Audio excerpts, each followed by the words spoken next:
I really wanted to do our normal thing where I include a little funny clip of us chatting before and then cut to intro music, but the sad fact this week is that literally no one was funny. So yeah, I hate us too.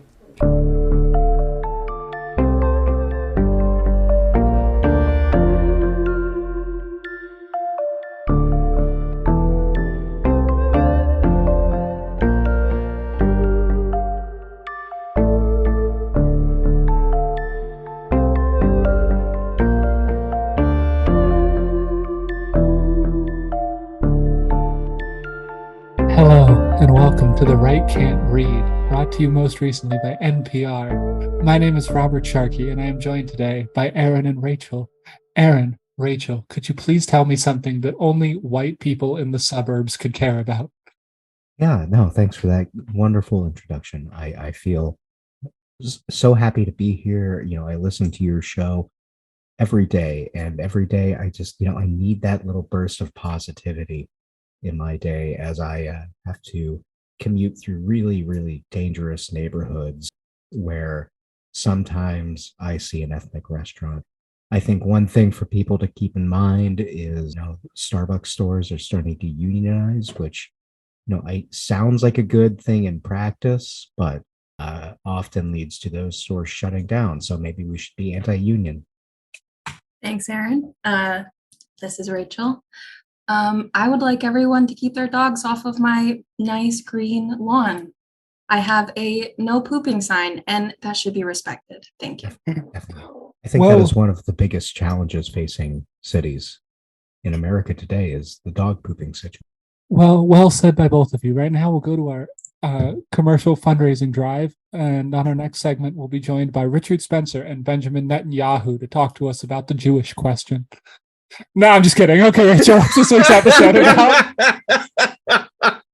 Wait, hold on. I thought that's why I was here to talk about the Jewish question with Are Richard you? Spencer and Which one of you is Richard Spencer, and which one's Benjamin Netanyahu? Oh God. I feel like for the sake of laughs, I should be Richard Spencer. Absolutely. And that way Rachel can put on Jew face.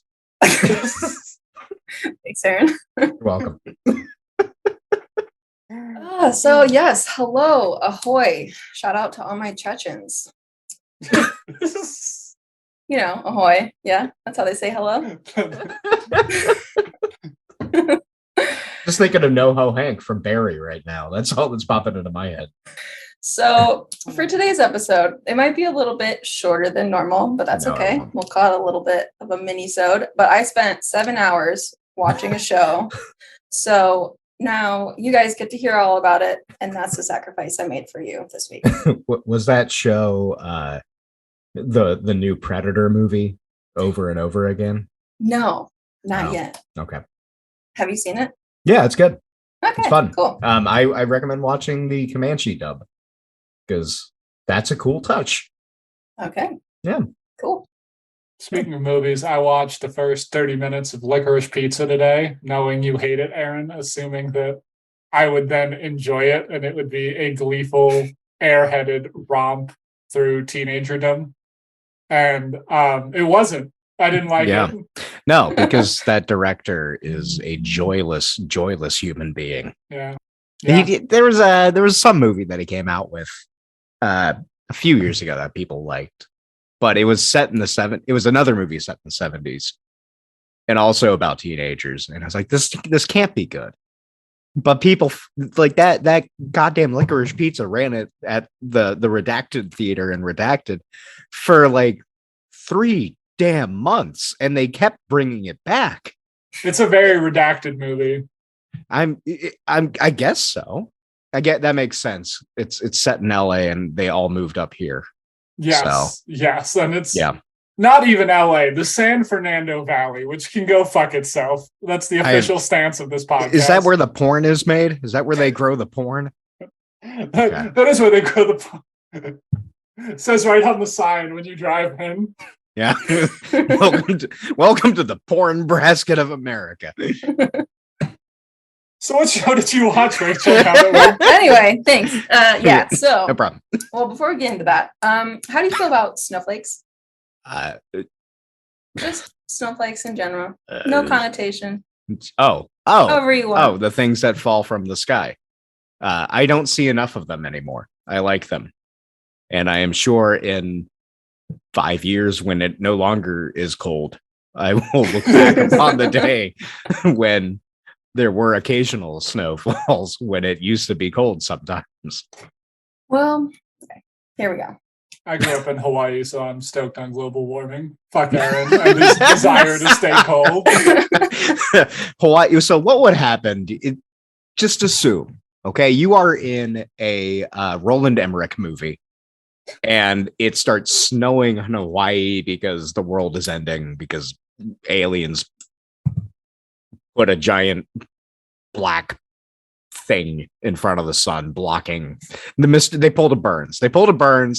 There's something blocking the sun. Now there's snow in Hawaii. What happens in Hawaii?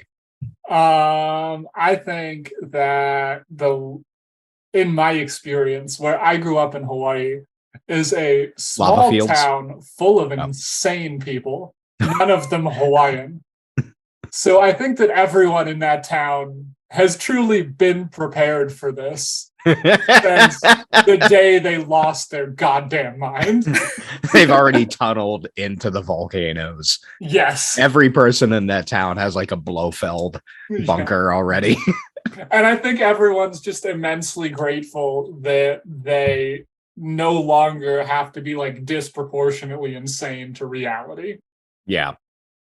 That has nothing to do with any Hawaiian people. It's exclusively the white people in the town I grew up in. Just disclaimer. Yeah, it's important clarification there. Yeah. Mm-hmm. All right. So today we are going to be talking about the new show on Netflix called Snowflake Mountain. Have you heard of it? Is this a sequel to Stardew Valley? No.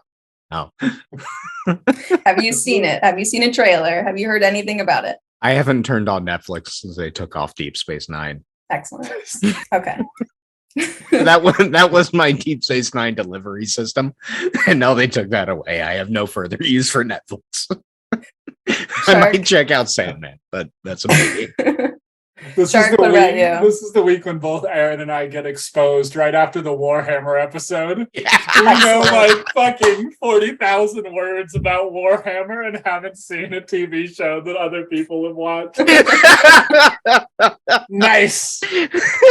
What do you mean this was made in the last 5 years and is not an esoteric film? Well, I am here to enlighten you today. Okay. Very nice. So, first, I'm going to talk about the word snowflake origins, and then we're going to get into the show. Yes. Snow falling. Just imagine you have snow falling around you. It's a nice, calm, dark winter evening. Yeah. So, I was not surprised to learn that the word snowflake was used as far back as the 1860s to refer to people in Missouri who opposed the abolition of slavery. Fuck yes. Yeah. Just some Quaker dude in a hat with a buckle being like, you fucking snowflake Confederate. God, that's great. That makes sense. That would be like, if it is in fact a Quaker, they were the only people in America who were opposed to slavery. Yeah. Even Jews were in favor of it. Oppose the abolition of slavery. Oh, and oppose the abolition. Oh, yeah. So they were like valuing the white people over the black people. It was an insult for people who opposed the abolition of slavery. So it wasn't even an insult. It was just like they were like the people who opposed abolition of slavery were referred to as snowflakes. Is that because they were so white that they wanted slavery? Yes. Hey, look at me. See, Rachel, Shark, I don't feel like I need to tell you this, but this is why you should restrict yourself from reading anything written before 1900 until you are in college. Because if you do that, you will be able to, like Sherlock Holmes, just immediately develop an accurate theory of what ancient insults mean. So that's the old definition. In 2016, snowflake generation was one of Collins English Dictionary's 2016 words of the year. Not surprising. The Snowflake It was defined, generation. it was defined as the young adults of the 2010s viewed as being less resilient and more prone to taking offense than previous generations. I love that shit. That's my fucking favorite thing in the whole world. Yeah. And jokes on them, because I feel like you had a better chance of weathering COVID lockdowns and the George Floyd uprising if you were in that generation. Yeah. I feel like overall you fare better. We had this very funny thing with my parents-in-law who like very often were like, you know, we just like worry that we might have like raised you kids too soft. Like you guys are just part of like life might have been too easy for your generation. Like it just like we just didn't think about it like that. And then for like 2 months we were texting them like, you know, I didn't die at the hands of some crazed member of the BPB tonight. Here's my new 4-inch gash on my arm. And after that, like we saw them the next time after the redacted protests, and they were like, you know, we don't worry about that anymore. Yeah, that's funny. Like my fuck up old people. My mom was all about me going out and like, you know, doing things, and then my dad was like, "Are you sure that's smart? I don't know if that's something you should do." And I was like, "It's what the hell else am I supposed to do?" And he goes, "I just think you're like 8 years old." And then you flash forward to earlier this year, where we're talking about the events in Ukraine, and he goes, "Yeah, if I were younger and I didn't have a mortgage, I would go. I'd go out there and fight on the front lines." I'm like, "Yeah, I'm sure you would." And like the subtle thing of like, "Well, what do you do? Oh, don't you have friends out there?" Like, actually, yes, thank you. Yeah. Providing valuable moral support so they don't lose their goddamn minds. So yeah, that's where we get Snowflake generation. And now it's been simply shortened to Snowflake. And so, like I said, it was the defining insult of the 2016 elections in the US and the UK, and it's continued to exist in the political zeitgeist. In 2019, on Christmas Eve, the Trump campaign launched a website full of talking points intended to help Trump supporters win arguments with that liberal snowflake relative. I think you guys might remember when that came out. I don't actually. No? Okay. No. Oh, Can you good share Lord. some with us? No, I don't have it. I don't have any of those talking luckily points. for you, both Shark and I are terminally online. And let's see if we can find this. How to win arguments. Yeah, I started No. watching a video of, there's a video of some woman that they have on that website, and I couldn't get past like 5 seconds. It's an online class, snowflakevictory.com. I am definitely going to put this on private browsing. No, it's not called snowflakevictory.com. According to Fox News. Oh, God, this is terrible. Mhm. All right, it just... come on. There appears to be no functionality. No. It is just a static image reading Snowflake Victory. Let's see. Let's go to NPR to counterbalance that. Perhaps all of that has disappeared a little bit. It's featuring videos on topics from the economy to immigration and attacks on the media. Snowflakevictory.com seeks to provide pro-Trump tidbits that can be brought to the holiday dinner table. According to the website, family holidays, period. Full of love, period. Full of laughter, period. And full of the inevitable conversations with the family liberal who just does not want to believe how great America is doing with President Trump in office. There is apparently a narrator who says President Trump asked for nothing in exchange for lethal military aid to Ukraine. It is thanks to President Trump that the Ukrainians are getting the aid in the first place. Hell yeah. A second one that aged incredibly poorly is, quote, impeaching President Trump has always been an election tactic. Democrats have never accepted the results of the last election, so they're trying to interfere with the next one. They will never give up. Oh god, that one aged awesome. Like a fine wine. Good. I'm glad you guys found those because I didn't need to be the only one that saw that. No. Oh god, the Twitter thread about that is oh god. Just don't even start going down that rabbit hole and just pull yourself back up. All right. Facts are the facts, the site says. Of course, always. Facts are the facts. And they don't care about your feelings. They don't care about your feelings. Yep.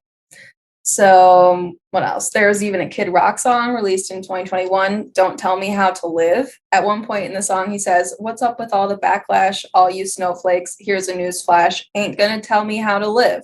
And then proceeds to rip rhymes about participation trophies for children, offended millennials, and fake news outlets. I'll send you guys a music link video so you can see it for yourself. I saw it, so now you have to too. I feel like that could be the subtitle for our podcast. Because I saw this, now you have to too. The first two lyrics are, quote, fuck all you hoes, Detroit till I die, motherfucker. And as a Michigan native, I am very embarrassed about that. Oh God. There's another Detroit individual who is a weird one. If you were like me and spent a lot of time on the Onion's AV Club comment section.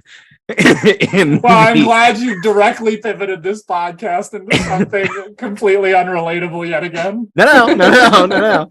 There was a dude who went by Zodiac Motherfucker who makes a big deal about being from Detroit and does not like Kid Rock. I don't think he like that's the other connection just shot through my head. Thank you. You're Thank welcome. you for sharing. Yeah. He does refer to himself in the song as a high-risk hillbilly, which is actually really funny. And that's actually kind of accurate, you know? Like that is true. He is a high-risk hillbilly. Yeah. Oh God, I have so many feelings. But he's about from Kid Rock. Detroit. Is he actually from Detroit? He's from Michigan. Okay. Yeah, people say they're from Detroit because they don't want to say where they're actually from. Is he from Ann Arbor? I doubt it. That would I don't know where he's if from. He was from Ann Arbor.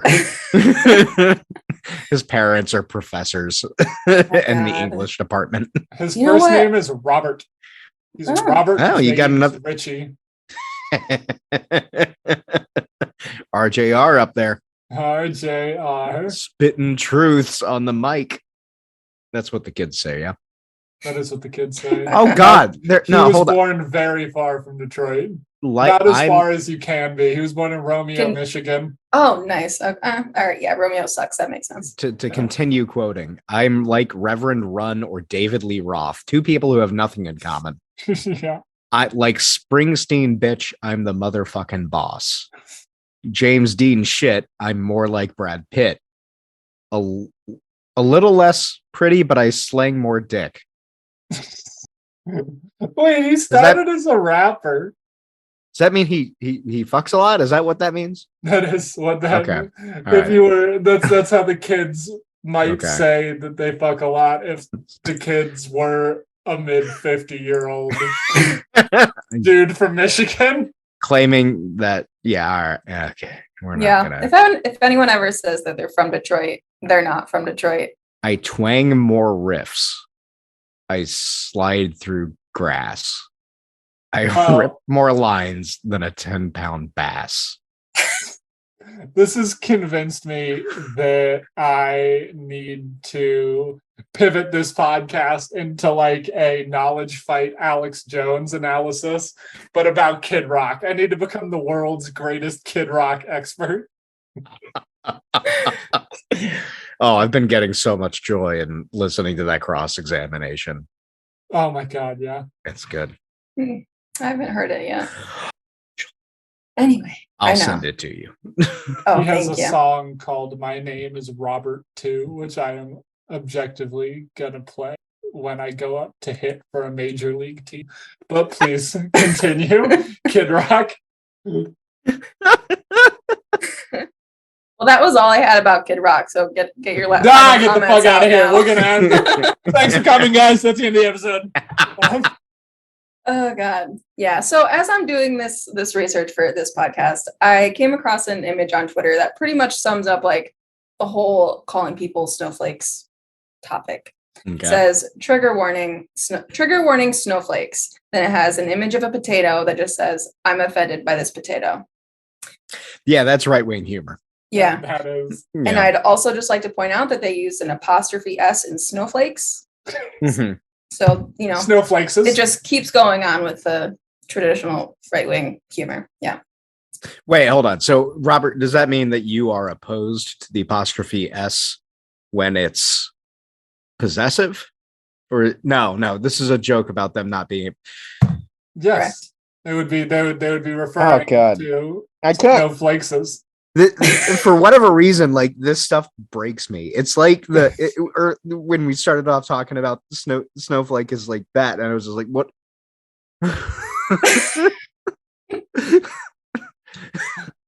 I have asserted my dominance over Aaron by in this grammar battle. I will now take his MFA and wear it as a that's all I have. championship belt. What am I supposed to be superior about? Okay. Yeah. Are you ready? Yep. Yeah, I mean, unless you have thoughts on potatoes. Do you have potatoes? Oh, thoughts? potatoes are fucking great. Yes, Potatoes are good. I have many thoughts, Potatoes but are good. none I think to it share can right be now. safely said that it is impossible to be offended by a potato. They feed the people. Yeah. They feed the revolution. Literally life-giving. Yes. Comrade potato. Many of my Comrade ancestors died from not having enough potatoes nearby. Yeah. Many of them. Many Ten- ancestors. Tens of my ancestors were Tens killed of by ancestors. potatoes not being close enough to where they were, geographically speaking. Yeah. And so, latkes are all that's my connection to potatoes. Yeah. And there's Irish ancestry to get that. Yeah. No, it's Scottish. There's no one from Ireland. Yeah. Never mind. All right.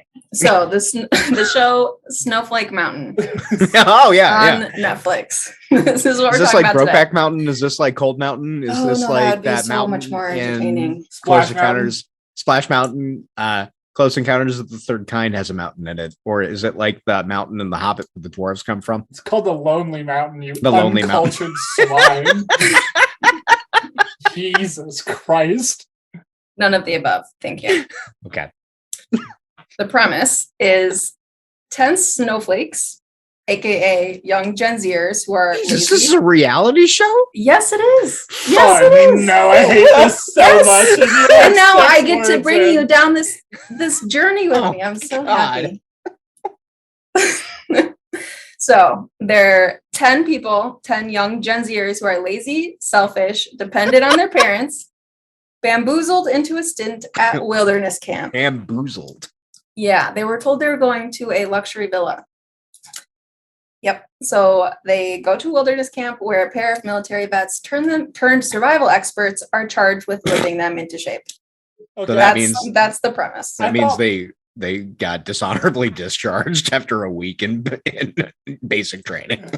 Yeah, we'll get into that. I thought that possibly the worst piece of research anyone has done for this podcast was when I read all of Bard Vicurne's tabletop board playing game, role playing Yeah, game. This Nazi role playing game or the whole fucking thing. Wait, But you read the whole thing? I didn't even. That's downloaded impressive. the whole PDF and read that whole motherfucker. and it's All right, you horrible. got to upload that to the drive because I still need to read that thing. Upload that to the drive now. Yeah, I thought that was the single worst thing. Not like the Hitler stuff or the Spanish Civil War shit, but far and away, this sounds like the worst thing I've heard anyone Yeah. have to read or experience for this podcast. Yeah, Well, your I took the sacrifice bullet is for you greatly guys. appreciated, Yeah. Rachel. Support Thank the you. troops. Thank you. Yeah, Thank you. support the troops. We thank you for your service. I'm gonna put a thin. What's your favorite color? Black. I'm gonna put a thin black line flag on my laptop. Cool. Yeah. Okay. So on this show, no one gets kicked off, but they do have the option if they want to leave at any point if they decide that they can't or don't want to keep going. But one person will win a cash prize of $50,000 at the end. However, Not nearly enough money to be on reality TV. I know, yeah. Yeah. What? Especially for being, told that you're going to a luxury villa and then you go into the woods. But anyway, for every person that leaves the show, $5,000 goes with them. So while one person will win the entire pot, it really enforces the idea that everyone has to do well and decide to stay and change, or else it fucks everyone else. So I thought that was just something you don't usually see in reality shows, or at least these types of shows. Like usually you would think it would be 5,000 gets added every time someone leaves. So it's like more cutthroat. Yeah. And so I guess in that way, they do really want the people to work together. I don't know. Probably not. I'm sure you're going to blow that idea right out of the water in a moment.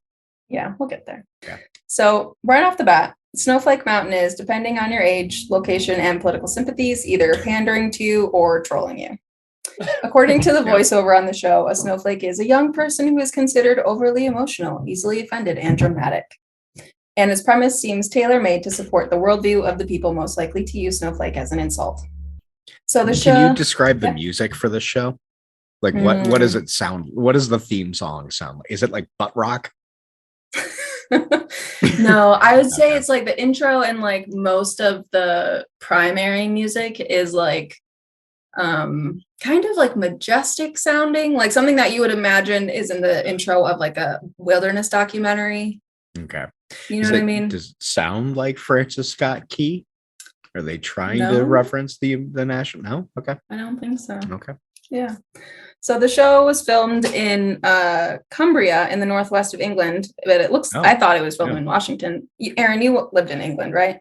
For a little while? On the opposite end of the country, like southeast, where like not where it was industrial, so it was still like rolling green pasture type things. But there was barely a hill. It's the size of like one Maine, Aaron. How big could it be? How different can England possibly Well, you be? see, once you have to drive through London to get to places, then it's massive. And English Rail went down the shitter when they privatized it. So funny how that works. Huh?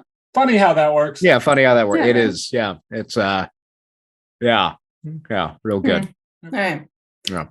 So right off the bat, the show is definitely cringy. The hosts are Matt Tate and Joel Graves, and to me, they're older millennials who act like boomers when they react and interact with the things that the contestants do. So can you like picture those types of people? They're like they're like on the older side of millennials, but they act like boomers. And it's like, there's like that happens with every generation. I mean, yeah. And it's just kind of like a byproduct of. I mean, you can't control it. It's just like when you're born. Yeah, but like I'm not like saying that you're wrong in your analysis, because you're not. It's just something I find intriguing, because like when I was a kid, Gen X kids were like, oh, cool, and you know, like everyone was Janine Garofalo and David Cross. And now there's a shitload of assholes, but now like millennials are aging into the range where there's a shitload of assholes, because now people have houses and they have ties to a horrible system that makes monsters of us all. Yeah, it's a good intro into the description of the host. Thank you. You're welcome. And that is why, unfortunately, I'm going to have to put you against the wall after Glorious Revolution, Aaron. Yeah, that's fine. Just take care of Barry. This is the last wish. Just take care of Barry. Yeah. So Matt Tate served as a combat engineer in the Army, took a job with the Oklahoma Military Department, and later became the owner of a company that provides training and primitive skills with modern tactics for survival in extreme environments. Joel Graves is a former U.S. Navy sailor. He served 10 years in the Elite Bomb Squad, the explosive ordnance disposal, and among other things is a certified survival instructor. In 2018, they both founded the American Survival Company. Their program uses a combination of combat and survival skills to train individuals, military personnel, and other organizations for potentially dangerous situations. That's what their website said. So, to me, on this type of show, I'm actually pretty surprised that their hosts are quite qualified to teach survival and outdoor skills, and it's not just a pair of celebrity hosts that they have in order to boost ratings. So, okay, that's something. So I'm on the American Survival Company website. What do you see? They look exactly the way I imagined that they would look. Yep, there we go. A Netflix series, Snowflake Mountain.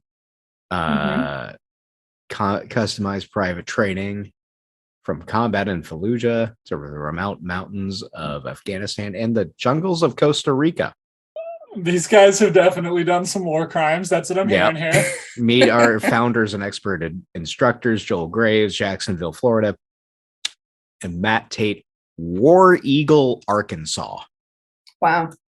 That seems like a name for a compound that guy founded. I am very excited for 3 to 5 years from now when we find out about all of these guys' horrific sexual assault cases, because that is going to happen.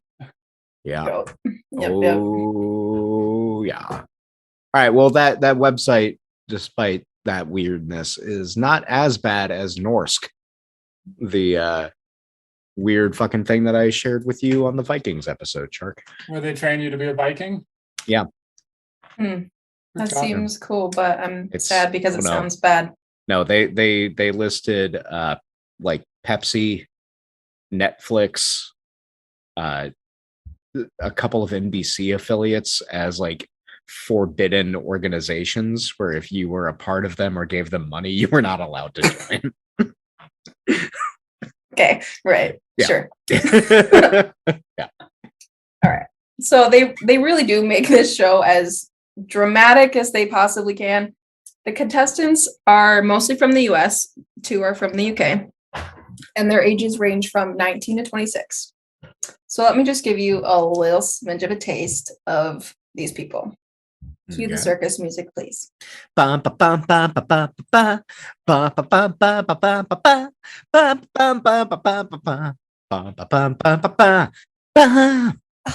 welcome. Okay, Solomon, age 26, loves getting his nails done and having facials, lives off his wealthy parents, is typically fun employed, and wants to be an influencer. Devin, age 19, says she's a bitch, a rebel, and parties 24/7. Deandra, age 24, lives with her parents and 2 younger sisters, has tried and failed to move out 3 times, and has also been fired from every job she's ever had. Randy, age 23, says he tries to avoid walking at all costs and wants to be a professional wrestler. Why walk when you can lay? That and like, I don't know, do like forward body rolls onto wherever you're going, like a wrestler would. A forward body roll. I don't know how wrestling works. Somersault. Yeah, that's the one. Unless you're just like rolling like a hot dog, which I guess it's not a forward body roll, but you know. How this is like the first thing where I realized one of the first things I realized I was like getting older. Because like when someone says they want to be an influencer, I'm like, what does that mean? Like, what do those words mean in that order? What do you want to do? Here is my analysis of that. My analysis of that is you want to make money on social media by hawking weird fucking products and living in a fancy house. Yes. Yeah, you're not far off. I would say hawking fancy or like weird products or whatever, but then also you can just be like promoting clothes or promoting like a place. You know, you could work with like a venue of some kind, and you know, people do Airbnb shit. And can I get money being an influencer based on my dog? Yes. There's so many. Yeah, I don't know why I'm treating that like a joke. Yeah, that's like I in fact know someone who makes money based on their dog. Oh, God. Really? Tell me their secrets. I want to do it. I feel like you got to have a lot of energy. They were a friend's roommate who had a cute dog, and their dog gets sent like gifts. Oh my God. I feel like you got to be willing to like use the horrible devolution of dog internet speak, like hemlo friend, that stuff. Yeah. I just don't have I don't want to do it, but I also want my dog to be sent things. So there's a conflict there. I don't know how to resolve it yet. Yeah. So you'll figure it out. Yeah, we'll come back to that. Yeah. For the majority of the first episode of this show, the contestants are still thinking that there's going to be a villa, that they're not supposed to be there. And while it is kind of funny, it does make me feel just a tiny bit bad for them. The fact that the producers decided to include so many of the kinds of takes of them reacting to being dropped in the middle of nowhere is a part of the reason that I found the show so cringy. Because it just really, it's like you really want to see every moment that people are just not enjoying themselves, like in the most uncomfortable space. They're out of their comfort zone, etc. Where did you say they were? No, Cumbria, right? Mm-hmm, yeah. Mm-hmm. So before the contestants were given any tasks, the host decided to make them take out items of their suitcases that they considered essential. And that does not include their Gucci flip-flops or their wigs or party clothes. Why are there Gucci flip-flops? They thought they were going to a villa. No, I'm not saying why did they I'm saying why do they exist? Yeah. They are those two things should the first word in that sentence should clear it up for you, Gucci. I didn't watch that movie that came out. I like Adam Driver and I like Lady Gaga as an actress. I just didn't. I don't. It's it was Ridley Scott was such a weird pairing with that movie. It was okay. That was like how I learned about Gucci and like the history of it. I didn't know anything about it before, but it was interesting. Yeah. You have to watch it because Jared Leto plays like a racist caricature of an Italian man. He's basically playing like Mario with a mental handicap, and it's like the most bizarre. Like it's a series of insane choices that Jared Leto makes. That's even every by movie. Jared Leto standards. Oh, okay. It's just like the weirdest fucking. It's nuts. You know how when he was Joker, he had like damaged as part of it. Does he have like gnocchi or like pasta? Gnocchi. Exactly. It's like that level of weird and racist. Yeah, it's a little weird movie. Fettuccine. Making a pizza. Butter spaghetti. Yeah, I need to watch that. Yes, all right. Yeah, that might be worth your time. All the rest of it is like all right at best, but fucking Jared Leto, it's his greatest performance ever. It's clinically insane. Like he needs something. So after the contestants take out what they consider their essentials, Matt and Joel blow up their suitcases. They said they're blowing up their stuff for a couple reasons: to teach them a lesson about adapting and overcoming, about setbacks in life, and simply because we want to. That last part, simply because we want to, is the first of many comments from the host that make you kind of remember, like, oh, right, this is targeted and is supposed to be entertaining to people who would actually find that funny. I mean, I don't know what you're talking about. I think that there's great joy in blowing things. Why, by God, if blowing things up is not fun, how come every culture has at least one holiday where they blow things up? Even the English, who are cowards and needed America to come pull them out of 2 world wars, they got one of them holidays. They got them Guy Fawkes Day, where they watch that V for Vendetta, and then they blow up little firecracker. Even they got it. Even the French got fireworks. Whoa. Bastille Day. They listen to that damn band that my Snowflake nephew listens to.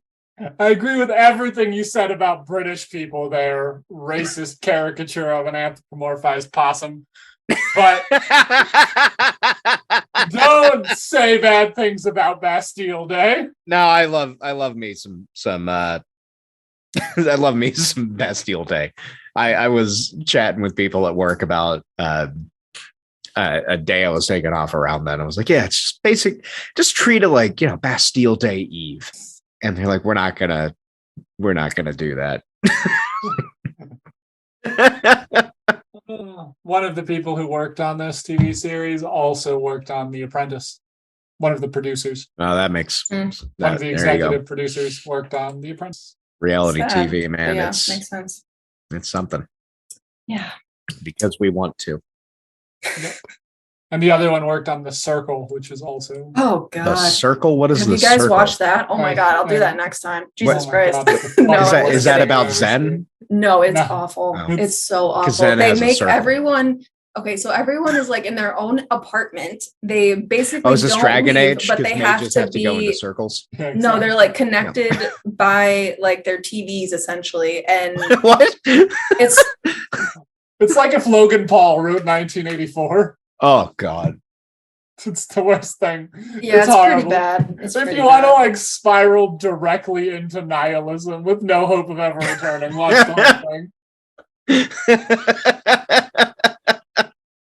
Yeah, I binged that show during COVID, like the lockdown part of COVID, and I do regret it a little bit.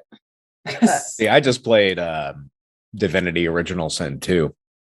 As the Lord as it says in the Torah, As it says in the Torah. when encountered with one of the biblical plagues, you play Yeah. Divinity Original Sin too. Yeah. Just get down on some Thane.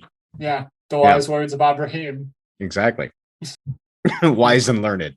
You are wise and learned. Big, Righteous among the nations. big fan of Larian Studios. Yeah. all right, I'm going to tell you guys about the challenges. Yep. If you're ready. Yes. I guess. So the first challenge, they were separated into two groups. One group was sent into the woods, and the other was sent to a river. All that the woods group was tasked to do was untie a bag of snacks hanging from the tree. That's it. Just untie the bag of snacks. Like, get the snacks down. That's it. The river team had to simply swim to the middle. The river didn't have a current. Retrieve a bag of snacks on a floating platform and swim it back. It took them all day to do this. Well, what the show says all day. Like, who knows actually how long it took them. Another challenge early on in the show was, well, first I should say that the host introduced this woman to help kind of, she was like good cop, bad cop. So like She the a host, Baba you Yaga? know, Did she show up no, in a she's chicken? super badass, badass lady, like wilderness, outdoor Baba Yaga. survivalist, you know, like expert. Oh yeah. No, super badass woman. So she was there waiting for them, and she was supposed to help the group skin and cut meat off of a deer for dinner. Okay. So like, you know, the idea of that was to teach the contestants to appreciate where food comes from and the work it takes to prepare it and all that. One contestant, Solomon, actually had on camera the light bulb moment where he realized that ribs are ribs and they come from an animal. Like, you saw his eyes like light up with that realization, and it was really sad that it took him that long. And it took him for that instance to realize that that's what they actually are. It's right in the name, though. Yeah. Mm-hmm. Yeah. So it was I grew up with kids who thought that Jews didn't use today because their only exposure to Jews was Fiddler on the Roof. Wow. So I mean, not surprised that people don't understand where food comes from, because people are pretty. There's a thing that we do as humans where unless it's like right in front of us, we're not gonna figure it out.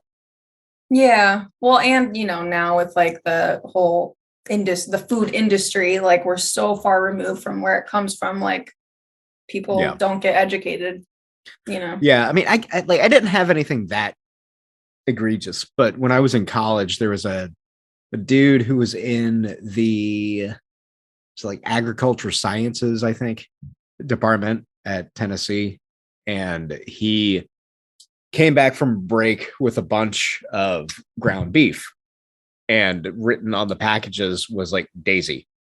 Oh no. Yeah, and like that, I think that was the closest I came to it. Where it was like, oh yeah, sometimes you eat people's pets. Mm-hmm. But that's going to be the best meat that you have for a long time, right? Sure. So it's, yeah. That is what it is. As I look over at my dog. I love you, Barry. Yeah. So I guess that, I thought it was a good challenge for a lot of the group because besides that one guy, they stepped out of their comfort zone, they cut the meat, they skinned it, and it was a good first example of them like making progress to like change and grow. Did any of them reference Red Dead Redemption 2? No. And say, this is how I know how to do this because I watched the very detailed animations. Sadly, no. Right. Sorry. You would have though if you were on the show, Aaron. Yeah. You should have. Yeah. You should have been on Snowflake Mountain. I should have. Yeah. One girl who's vegan, she decided to remove herself from the challenge because it was against her morals. I mean, which I guess sticking to your beliefs is commendable, sure, but she was persistent that she didn't want to participate even after the woman, Kat, helping with this challenge, explained that the deer was hunted ethically to prevent overcrowding and disease in the deer population. So, I'll just leave that there. I mean, that's like a broader question of, I'm assuming this person was not a Buddhist. No. And No.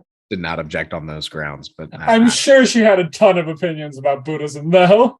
Oh yeah, like bordering on like the weird, like, well, the Buddha was really into crystals, and that's why you open up your chakras when you're sitting. Oh yeah, she's not that kind of person. Oh, okay. One of the things that led me to, I was a vegetarian for a full year of my life. And one of the things that led me out of vegetarianism was a discussion I had with someone else who was like, what do you do with all the cows? What? Let's say like everyone stopped eating cows tomorrow. What happens to them? Well, humans already fucked it up. We have so many more cows, like, and they're truly horrific creatures. They destroy entire ecosystems. They have a measurable effect on the environment. They're just like a horrible mutant monster we made that's borderline unfunctional. The only ethical choice if everyone stopped eating beef tomorrow would be to take all those weird bovine fucks out into a field and shoot them in the head.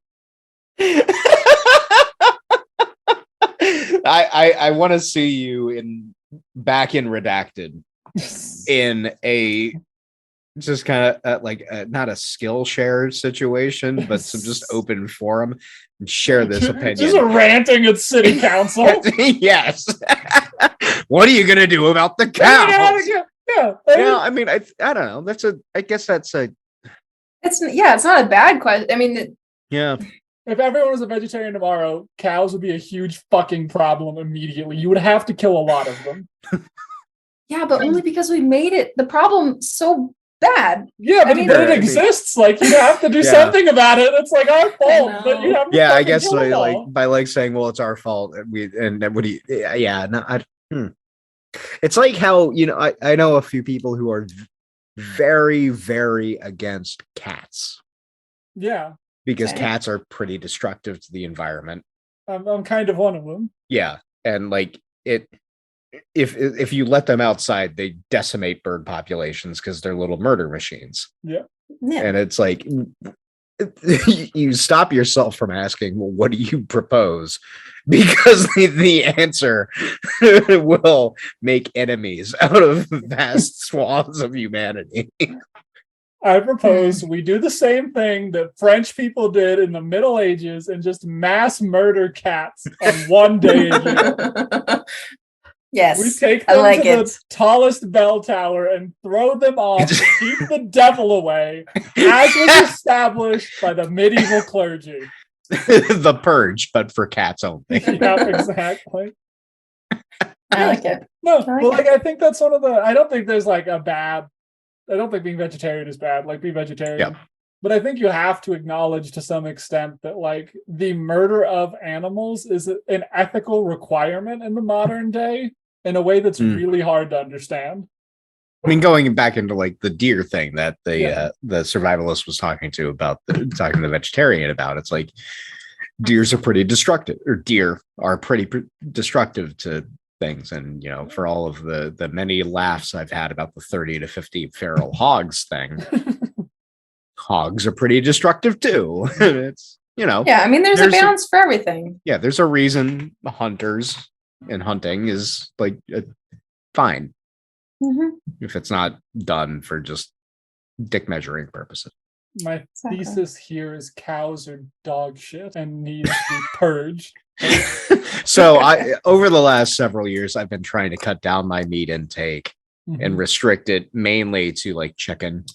Yeah, chickens are fine. Same. Your supposition is that I should do my part and reintroduce red meat. No, No, because that's what I'm hearing. that will That's just what I'm hearing. feed the capitalist hellscape that is the beef industry. My hypothesis is that you should go into the woods with an illegally purchased firearm and just start shooting heads of cattle.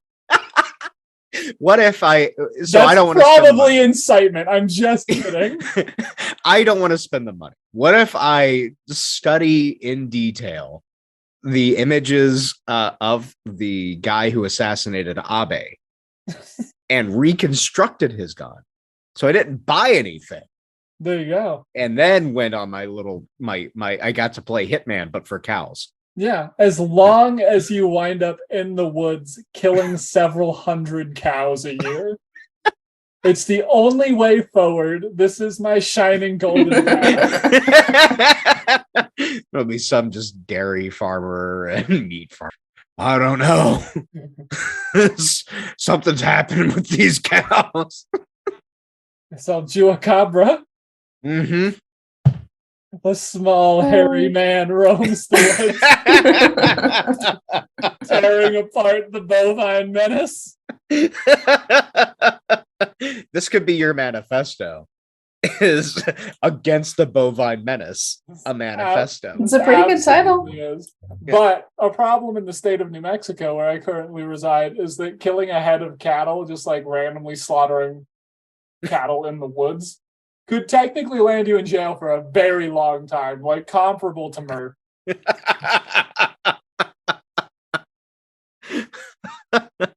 Does This is what introduce happens problems. when you allow industry lobbyists into your state legislatures. Fuck yes. Yeah. And some of them are like fucking cattle rustling laws from like 1820. Fucking, Yeah. I hate cattle. I fucking hate cattle. That's all I have to say. Hey, look, man. All I'm saying is just cities are the best. You don't see cattle in cities Are you sure about that? most of the time. Yeah, I would add a little asterisk next to that. Have you seen cattle in Redacted? Okay, not like a herd, but like I have seen pictures of just like a cow down the yeah, weird times. Really? Yeah. Huh. Yeah. All right. Yeah. Anyway. Sounds like someone lives in an area with a not incredibly restrictive neighborhood association that doubles as a white supremacist front. No. Who do you? Most of the city does, yes. Oh, okay. Yeah, no. Thank God. Fuck Yeah. HOAs. No way. Yeah. Anyway. If one cow steps foot into Lab's edition, they just hit the knife missile button. Oh, yeah. And Raytheon just explodes that shit from space.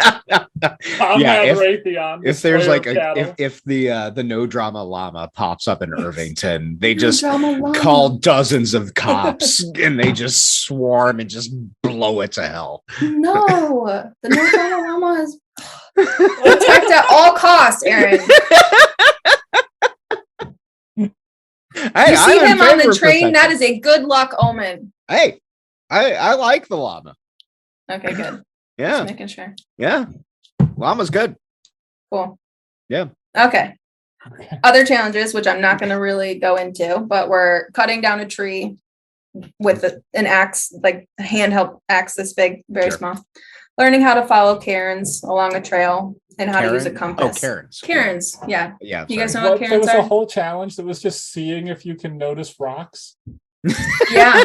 Basically, they were like, well, the two groups had to walkie-talkie themselves, like, go to this Karen. Okay, I have the instructions for you. You have to go, like, give Yeah. the other group instructions and vice versa. Seeing if you can notice rocks. That's a lot.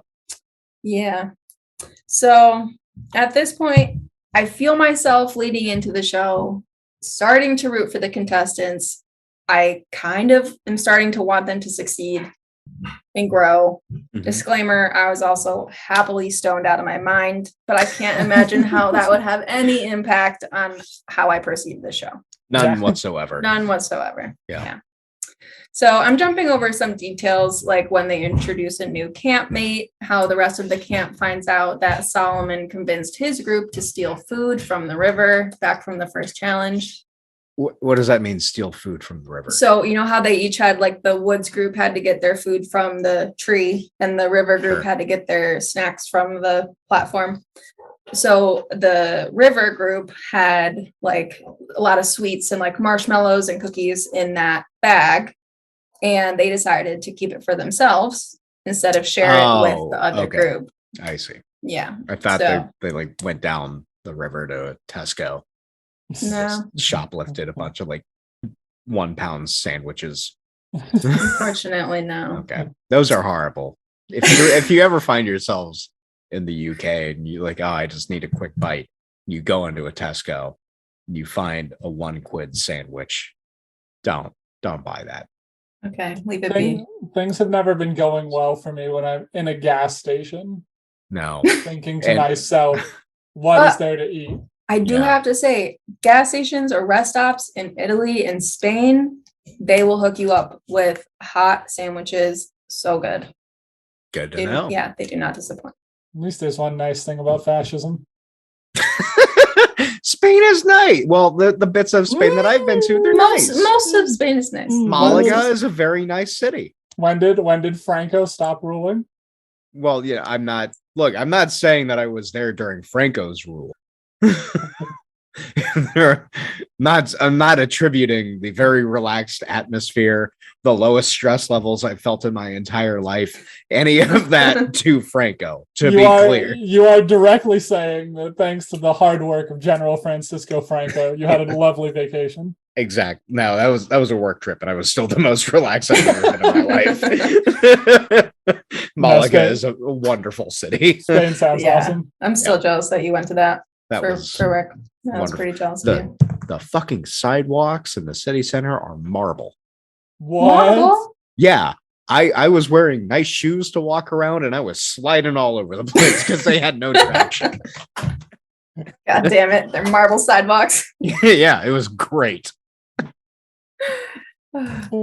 So after the group found out that this guy stole their food, they got the drama out into the air, and the punishment for stealing the food was that the group was tasked with emptying out the toilet bins. At this point, it feels like the show is very similar to other kinds of outdoor shows in that, like, here's the city folks, let's give them outdoor survival skills, but there's still an aspect of, here are entitled Gen Zers, and we're going to make fun of we're going to make entertainment out of their whining, which gives you, the viewer, an inflated sense of self and level of comfort because it aligns with your views. Yep. If someone started watching this show to be entertained by people struggling to complete outdoor challenges or struggling to complete outdoor survival tasks, I'd wonder if they would be disappointed by, one, how easy the challenges are, and two, how much it makes you end up rooting for them to do well. I don't know. That might just be me. No, that's a good thought. But you don't forget about the entitled snowflake aspect for long, because the hosts see that the camp is falling into a complete state of disaster. There are huge messes in the kitchen area, and they're not cleaning up after themselves, like the entitled snowflakes the show makes them out to be. The vegan girl, Devin, uses the excuse that because she's vegan, she can't clean dishes with fish or meat on them. Does that make sense to either of you guys? In a sense, because I could see some like very orthodox people refusing to touch pork. Yeah, that is like okay. very, yeah. So I can see it in like that sense, but that's like I feel like that's a reach because I'm betting that she's not member of the tribe. No, that's not the vibe I get from her. Yeah. So really, it's like she doesn't explain it. She doesn't have any justification other than she's vegan and she can't touch it, which, like, fine. Yeah, I'm not vegan. I don't know. And Shark, you were merely a vegetarian. I will say that the best part of being a vegetarian from the year I was that I did not have to clean up any dish that cooked meat in it. because Okay. fucking meat grease is horrific compared to like vegetable cooking. Yeah, That is true. Yeah. Yeah, Okay, and fine. I didn't even process that until I started eating meat again. And I was like, holy fuck, this bacon pan is disgusting. Yeah, no, that does suck. Like, unless, yeah, when I was cooking bacon to get like the bacon grease Yeah. for Wait, you were cooking cooking pieces. You were doing I it don't- for the grease. Yep. What were you Yeah, using I the don't grease really for? like the taste of bacon itself, but Yeah. like the grease when you put it into like a stew or something adds a little bit of a heftier. So good. Yeah. So like that's why I was Interesting. doing it, and yeah, just everything that was left over after that grease was just horrible. Yeah, it's not fun. No. Clean. No. Okay. So, okay, that's fine. I guess I took a harder stance on my opinion of her after that. Hardline orthodoxy approach. Tanky Rachel Zangowski. I was just like, what the? Okay, sure. Straight up Maoist over here. One of the guys' tents was so gross with food and clothes and garbage everywhere that they found a rat under one of the cots. Hell A yeah. lot of them That's said, how you "Oh, get killed I'm by not." bears. Yeah, exactly. Yes. They were like, "Oh, I'm not used to cleaning up after myself," or "The cleaning life isn't for me." Like, okay, thank you for reminding me. I had a why you're roommate like that. here. Oh God, really? Yeah, That sounds. it was awful. it was not good. About It was three girl. about 3 feet long, kind of hairy, lying on the couch right now. I will have you know that my dog son is very clean. Oh, Like he does not mess around in mud. He jumps over mud on walks. must avoid at all costs. Must avoid at all costs. Barry is an Orthodox member of the tribe, though. He is. So- He is Reb Barry, formerly of Prague, a wise and learned dog.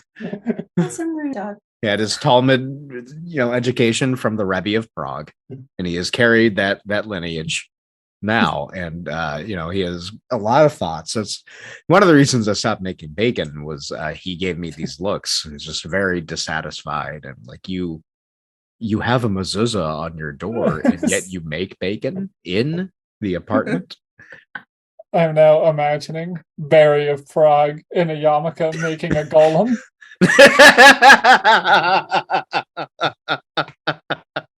Tail wagging. Yeah. Oh. So their next challenge was taking care of chickens. It was not so much about taking care of the chickens, like as it was about having the responsibility and taking care of another living thing that is completely dependent on you, right? So all they have to do is just create a schedule to rotate taking care of the coop, and this includes watching it overnight. The two campers, Randy and Deandra, who have the night shift, have their binoculars out. They're looking around for like 20 minutes and decide, I'm bored. I don't see any foxes. So I think we can call it a night and go to bed. Quote, if Mrs. O'Nuggets gets eaten, that's her destiny.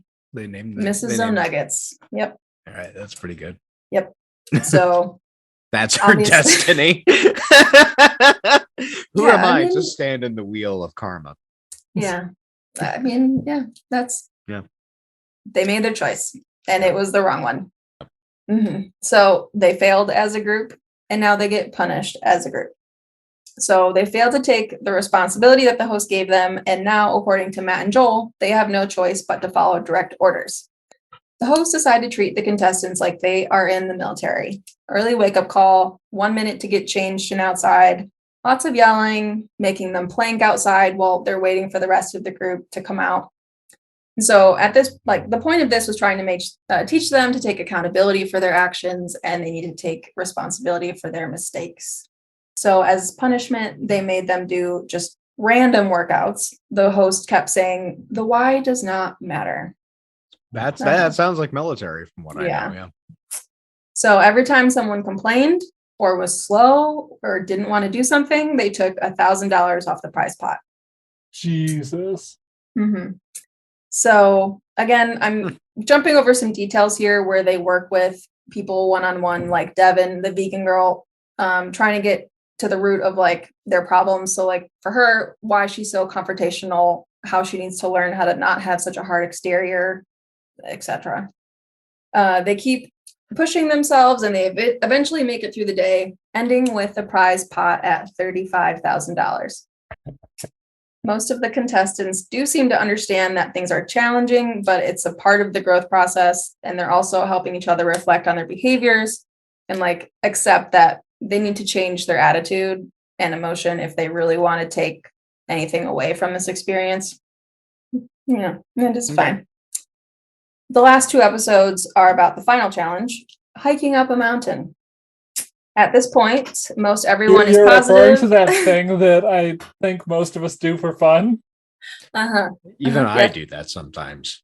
You do? Aaron, I didn't know that you hiked. I've been up, I haven't like summited, but I've been around like Adams. Oh, okay. Hell yeah. Been around Hood for a little bit. Aaron, famed hater of nature, even. Yeah. No, Like I can take nature in small doses. Nice. On my birthday, I went out to the coast and went hiking in one of the state parks for a while. Very nice. I'm impressed. Occasionally, you can be around trees. They're not so bad every now and then. Every now and then. Limited exposure. That's fair. At least you're getting out there once in a while. Yeah. I've been through a cave.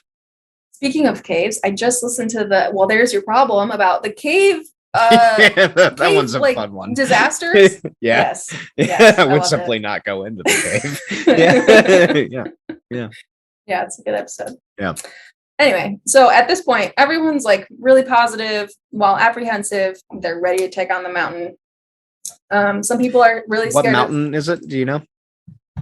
They didn't say specifically, and it's not like a classic peak mountain. Yeah, because like Cumbria is not really crag. It's the Appalachia kind of thing. Yeah. So at like what they get up to is like just I don't know, it just looks like a really, really high point with like a flat top, but it's not a singular mountain. It's just a high point in this. Is there like a tree line? I don't remember actually. Sure, you're making. I see you rambling, but there's no sound. The highest mountain in England is 3,200 feet. It's barely a hill. Yeah, it's barely. Yeah. They say a mountain, but it's. Yeah, like it. Is that the one in Wales, or are they just going England? I think just England. Yeah. It's called Scoffle Peak or something. Some fucking unpronounceable English bullshit. It is in Cumbria. Okay, that might be it then. Yeah. Okay. Yeah, I didn't take the time to look up what mountain it was, so thank you. There's fucking 32. This is just the tallest one in all of England, and wow, 32. Scoffle Peak, yeah. I fucking hike. Oh shit, I've been up that. I did that on accident when I got distracted. Like I went out to this I was in Kyoto a while ago, and there was a thing called Mount Hiei, and I was like, oh, that'll be fun, because I got the conversion from meters to feet wrong. Oh, nice. Yeah, and so it was around that. It might have been a little less, but I'm not sure. So I was like just there in like dress shoes, a suit jacket, like a sports jacket, and a couple bottles of water, and I was just like very tired. Was this just a couple years ago? Yeah. I think I remember when you said like you were there and you were like, I'm gonna go on this hike or whatever. Nice. Okay. Yeah. Shit, even the one like I went on in Hong Kong with a few of our like coworkers at the time was about the same as this. I memory. Did more elevation gain today on my mountain bike. It took me an hour and a half. Well, you've seen Spinal Tap, right? I have. It's like the scene where she's like, well, this says 4 inches. And the response is, well, you're not as confused as Nigel, are you? And I feel like there's an element of that. It's like you're not as daft as these people, are you? Yep, like holy shit. God, rich people. Yeah, I think that's ultimately. Well, we'll get. I'm assuming there will be time for more discussion about this later. But so they ascend. They start their hike, slow going for a while. There are some people in the group that are a little bit heavier set. They're kind of building it, so it's like you make that, like they make the viewer kind of like nervous for them that, you know, someone's not going to complete the challenge. So it's slow going for a while, but everyone did all right.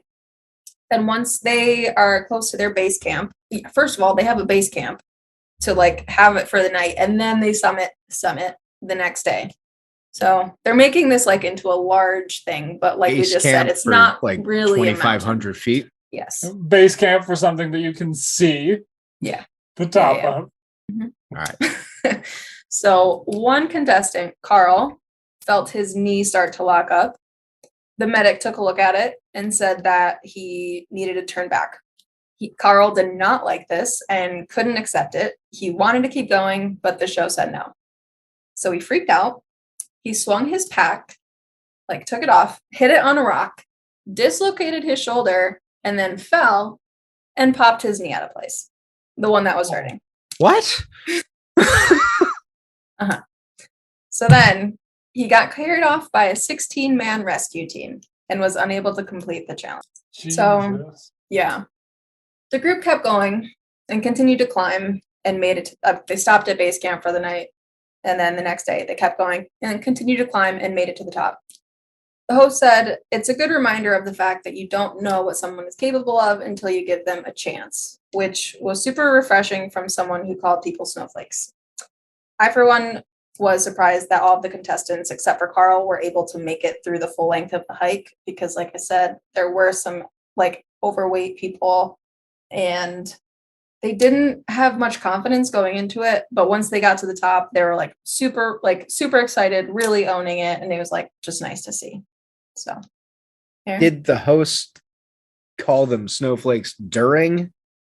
No, I don't think they ever said it directly to their face. Maybe like a handful of times over the course of the show, but not like consistently. But the subtitles did. It was like snowflakes laugh, snowflakes cry. Yeah. So Right. so they were all able to make it except for Carl, the full length of the hike.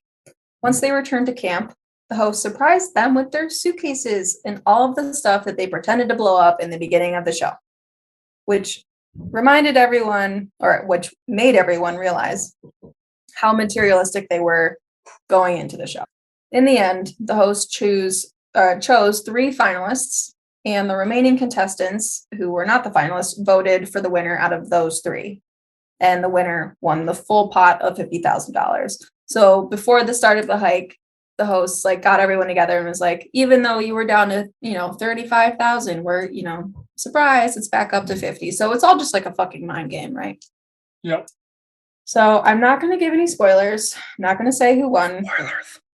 Yeah. So my final thoughts. I definitely had negative, preconceived notions what the show is going to be about, just based on the title and the preview and pretty much all of episode 1. But all in all, it wasn't it wasn't as bad as I was expecting it to be.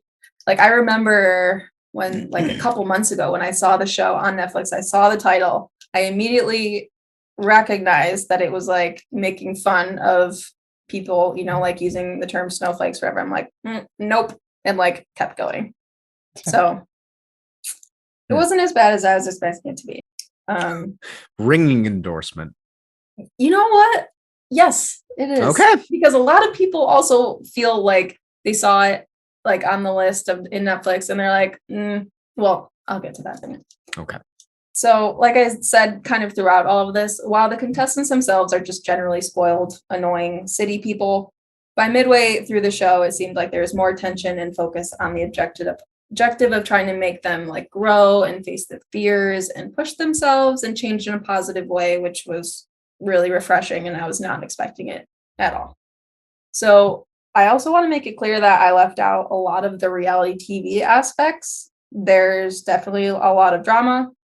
Solomon, the guy I mentioned earlier, is the most dramatic, self-centered human. He causes so many problems. They have a place called Last Chance Lake, where two contestants have to make it through the night sleeping outside under what is essentially like a little lean-to made out of sticks. They get brought out there at like 10 p.m. and all they have to do is just sleep and make it to the next morning. But they make it into this whole thing. Yeah. There was a potential romance between Randy and Devin. They barely had... when you're put into a situation of incredible hardship. Yeah, it really brings people together, you know? Yeah. If you're put into a situation that I routinely do for vacation, it really bonds you. I know. So they barely had any alone time together with each other, and they basically like only had like a cordial friendship, but the entire cast, including the editors, were like shipping them extremely hard. Even when Devin explicitly said that she had no attraction or interest in Randy. You guys know what what shipping means, going right? like kiss, kiss. Yeah. Yes. Yeah. Exactly. Yeah. Yeah. So that was just like, it makes me just want to close my eyes. It's just like the yin and yang of the 2020s reality television. But so as I was like researching about this show, it was interesting reading the Reddit thread because 99% of the posts were about how it was tone deaf, how people couldn't get through the preview because they don't want to watch spoiled brat adults, or how their wives were watching it and they couldn't stand to be in the same room. So I'm wondering like where on the political spectrum you have to be in order to see the title of the show, decide to try it, and then actually make it through the first episode. And right. Well, you did. Well, there was a reason behind it. I didn't choose to on the first go around. So a lot of the comments were similar to this one that said, was anybody else kind of disappointed with how hard, quote unquote, they were on the Snowflakes? I sound like I'm bashing the show, but honestly, I completed it. It was entertaining. I just think they played up how tough it was. They literally did nothing that I didn't do as a 9-year-old in Boy Scouts. Which is true. Yeah, totally accurate. Yeah.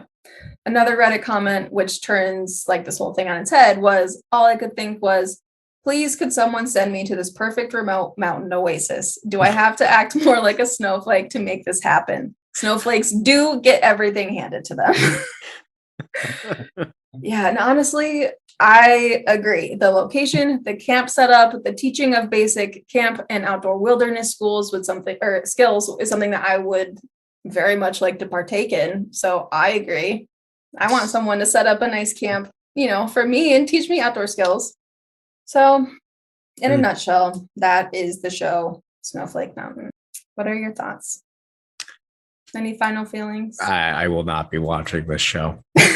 But I will continue watching my 90s sci-fi with Babylon 5 rewatch again. I don't blame you.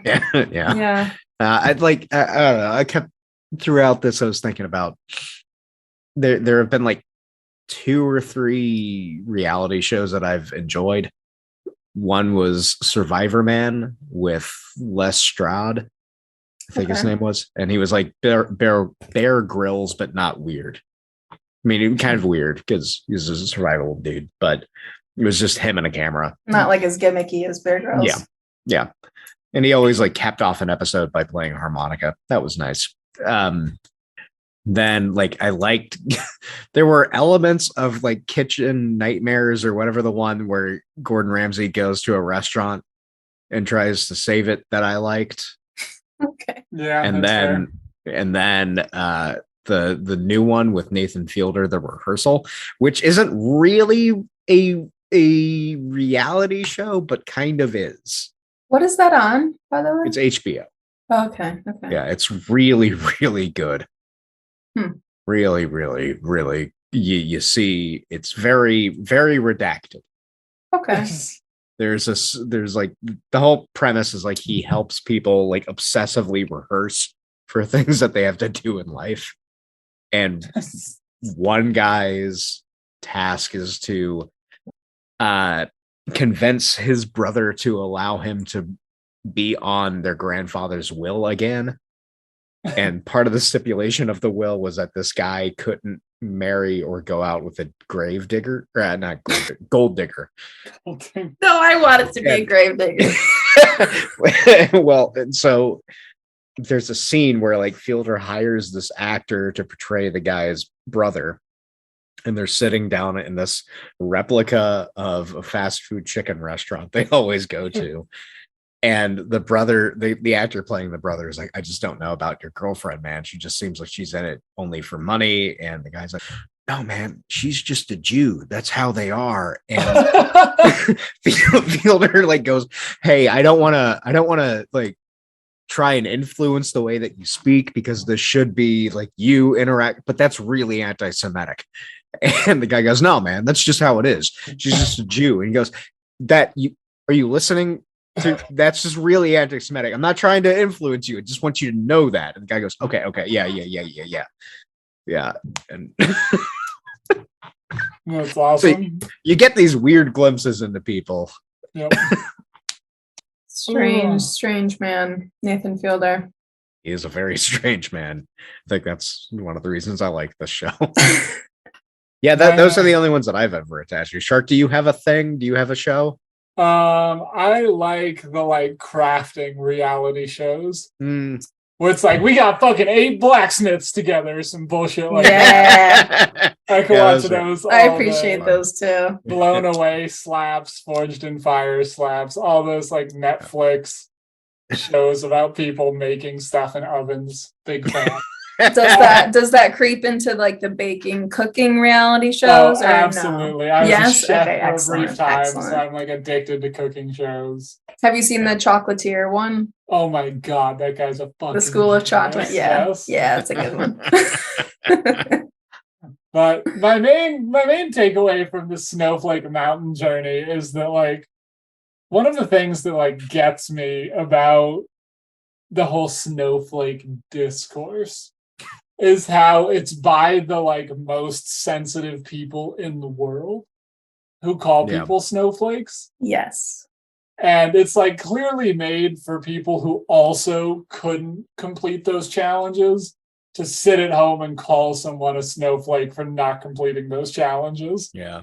The Bass Pro Shop crowd. Yes. Because like I am avidly outdoors. I backpack, I mountain bike, I hike, and I'm not going to fucking sit through a whole show about someone trying to swim to the middle of a currentless river. There's just like nothing for me there. Unless I was really, really high. Then I might. Yeah. But then I'm not making fun of anybody. Exactly. It did help me get through the show, but then I'm like rooting for them. So it's like, you got to pick one. Yeah. So what was your takeaway from the hosts? Like, what's your read on that? I mean, we could start a reality show called Chud or Not.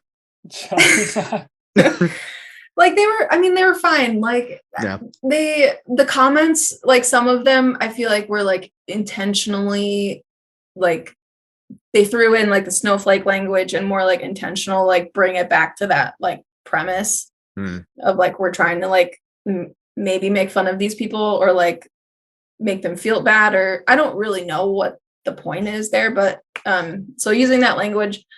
But besides that, they seemed like, you know, nice enough people. One of the guys, I don't remember which one it was, he actually seemed like genuine in wanting to help these people. So like they didn't seem like bad people or whatever, but just fine white guys, you know. Yeah. Okay. So here's my pitch though. We create our own show and pitch it to Netflix called Snowflake City, where you two take 8 rugged conservative outdoorsmen and teach them to work in tech middle management and redacting. That sounds like a winner right there.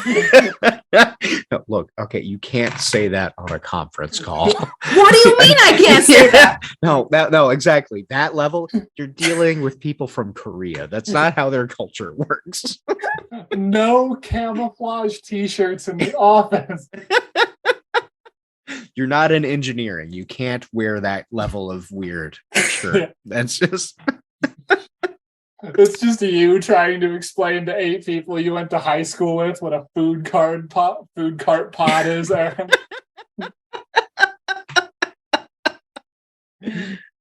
I just don't know why you need so many options for a Mexican truck. All you need is taco and burrito.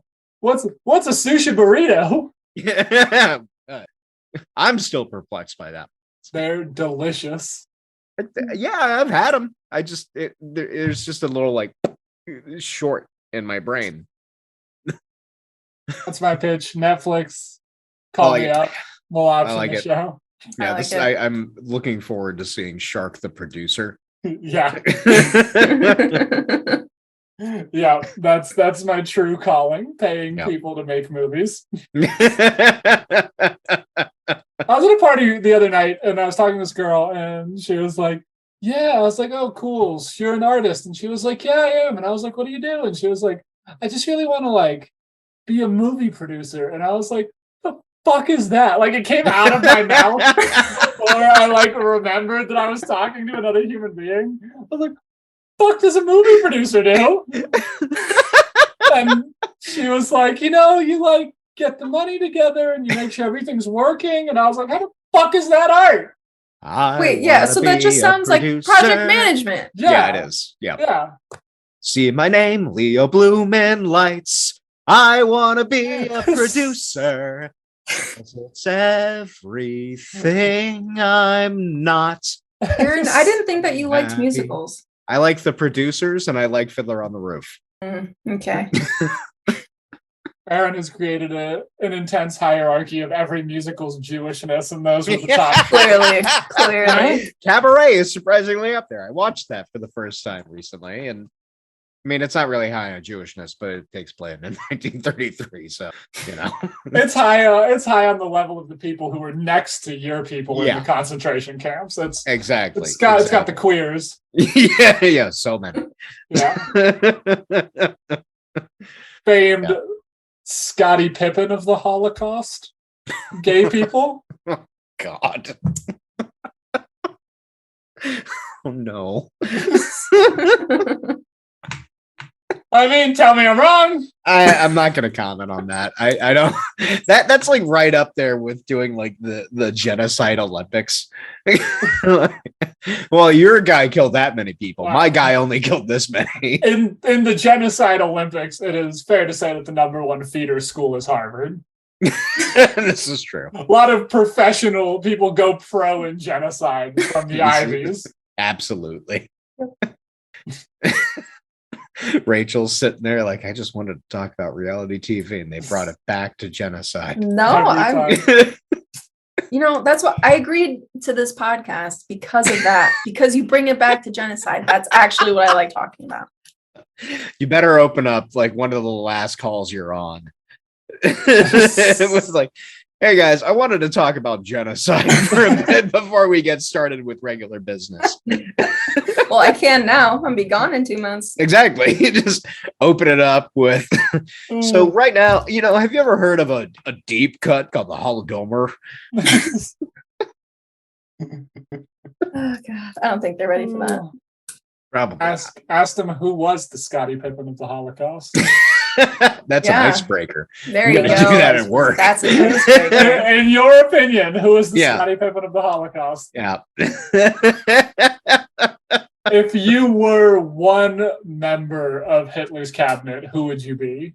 Oh God. Name, pronouns. I was talking to someone the other day who was another Jewish person, and she was asking who Alex Jones is. Oh God. And I was like, he's like a really, really dumb and shitty Goebbels. She's like, who's Goebbels? I was like, how do you what? There's so many things I have to explain. Yeah. Yeah. Ooh, Goebbels. Hilarious name. Terrifying man. It is.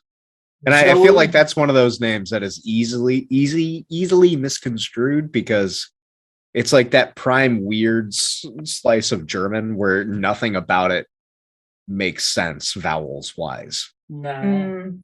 Also, like Joey Goebbels just sounds like a kid's cartoon character. Yeah. Yeah. He sounds like the weird skinny guy in a group of friends. No, that explains. Really that's accurate. You nailed it. That's Joey G. Joey G and the 3 R's. Oh, God. Jesus Christ. Oh man. Oh. Well, you yeah. gotta wrap the podcast up by talking about Nazis. That's what the people don't come for.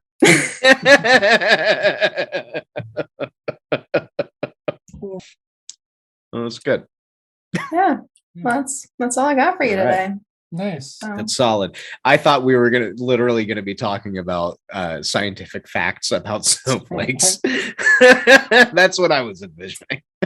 Not subjecting you to that Like, today. just going over climatology reports. Not all snowflakes are different.